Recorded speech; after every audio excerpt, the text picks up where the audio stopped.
There's tons of advice out there about making good thumbnails, but I think there's one thing that not a lot of people are talking about. You may have even spotted this yourself, but just not noticed it's going on. But if you look through your feed, you'll start to see the emergence of what people are starting to call the anti-thumbnail. And at first sight, it can seem like people are just ignoring all the advice around creating good thumbnails, just getting lazy and slapping whatever on the screen. And in some cases, they might be doing that, but in other cases, it's a bit more nuanced, and they're actually creating these thumbnails with intent. And the thing is, it's not just small amateur creators that are making this type of thumbnail. We're seeing it with big creators with big followings, and they're getting results with this very simple anti-thumbnail style. So let me give you some examples of what I'm talking about. These are some creators that I follow, starting with Rob the Maritimer. So Rob's got a decent following, he's a YouTube coach, fantastic creator, but when you look at his thumbnails, they're super simple. They're normally just a freeze frame from his handheld camera with a couple of words on the screen. Yet this style is really working for him. His channel's grown phenomenally over the last couple of years, and people are watching the videos, people are clicking on them. And you see the same here with Gabe Bolt. It's another creator that I follow. Again, normally just pictures of his face and his surroundings in his living room with one or two words on the screen. And Gabe is certainly no amateur on YouTube. He's got multiple channels and hundreds of thousands of followers. So what's with these super simple thumbnails from big creators that are doing so well on YouTube when all the advice out there is to make good thumbnails or your videos will die? But that kind of plays into what is a good thumbnail and what is a bad thumbnail. It's easy to think that a good thumbnail is just the most glitzy one you can produce, and that's not the case. So to understand this properly, we need to start looking at what a thumbnail actually does, and it's got two important roles. Most people know the first one, to invoke some curiosity and get the user to click on the video. But there's also a subtle second function of a thumbnail, and one that's a bit more nuanced, and that's to deliver a promise about what the video is going to be. And then to make a really good YouTube video, the contents of your video needs to deliver on the promise that your thumbnail initially made. And that brings me back to these super simple thumbnails, because they're actually doing something really, really important that nobody talks about.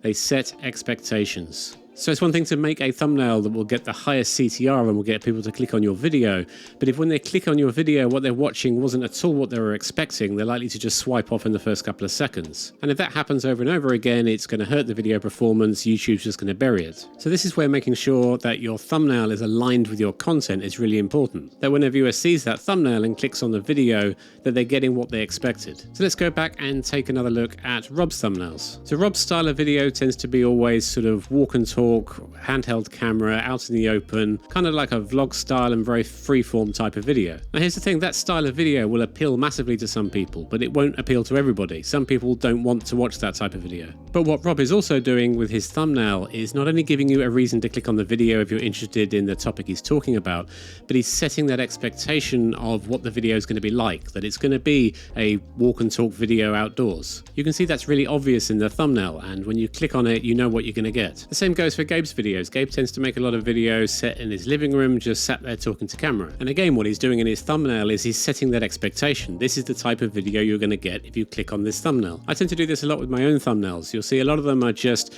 me sitting here with my microphone with this background that you can see now and some text on the thumbnail. And the reason behind that is because that's what you're going to get in the video. You're going to get me sat here in my studio talking to you. So imagine if I had some extreme, outrageous Mr. Beast style thumbnail, and when you click on the video, this is what you get. Not that this is bad, this is good for some people, this is what they might want to watch. But if you clicked on a Mr. Beast style thumbnail to get here, chances are this is not what you were expecting. And I honestly think this is the least talked about thing when it comes to thumbnails. You can have the sexiest, best designed thumbnail in the world, but if it doesn't align with the video content, then when a user clicks on it, they're going to get that sort of juxtaposition from what they were expecting and what they're seeing on their screen, and that can be really negative. So making a thumbnail that creates some curiosity in the viewer's mind, that gives them a reason to click on the video, and setting the expectations for what the video is going to be like, for what the style of video is, I think that's the balance that's really important. And I'm starting to see the same thing play out with other niches as well. So if you look at podcasts, most of the successful podcasts use a thumbnail style that's really similar. They often have two faces on the thumbnail, the host and the guest, and then a couple of words. Sometimes they even have the microphones in the shot as well. And what this does is immediately and visually it confirms what the video is. This is a podcast. This is two people having a conversation.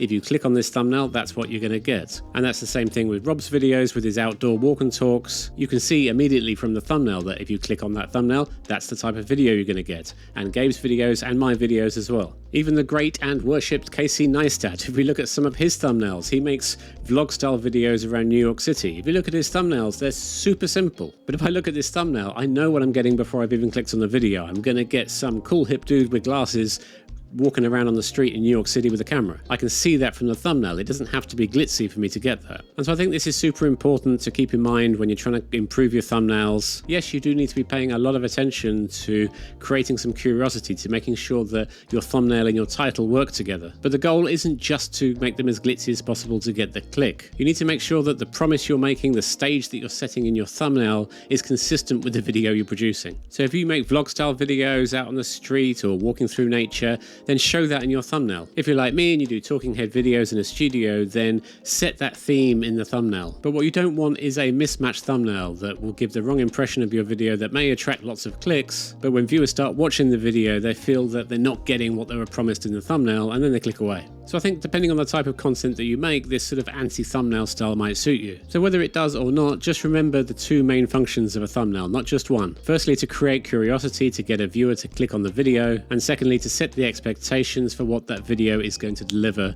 and make sure it does. By the way, I think YouTube wants you to watch this video next. Push it to the limit, I can't go no more. Red light, no way, I'm coming back home.